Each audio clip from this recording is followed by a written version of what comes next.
5,000 Selecto Speed gas. It is consigned. He said sell it, get him a check. It does not have PTO, guys and gals. It's got a cover on the PTO, but there's not a PTO there, so I don't know if something went bad. I knew it didn't feel like it was engaging. I think it's designed for one, but there's not a PTO under that. So it has no PTO is what I'm going to tell you, but it is designed for one. But that's obviously not going to work. 3-point was up and down good. It's been repainted somewhere along the line. Looks nice.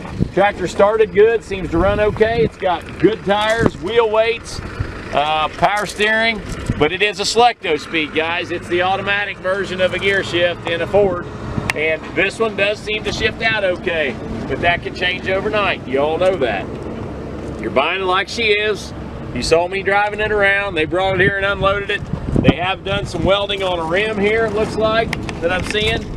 And that oil is just where we took that off to see if there's a PTO shaft underneath there, because that's holding all that in.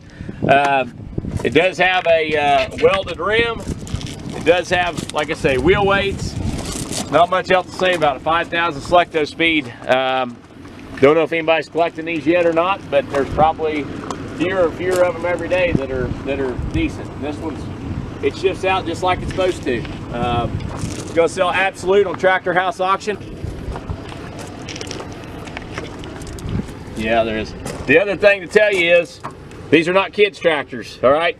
Those Selecto Speeds on these can be dangerous because you can jerk them forward to back. Just so you guys know that. This is how you shift it right here. So it's got your forward and reverse right there on this one lever. And it does hit the gears where it's supposed to.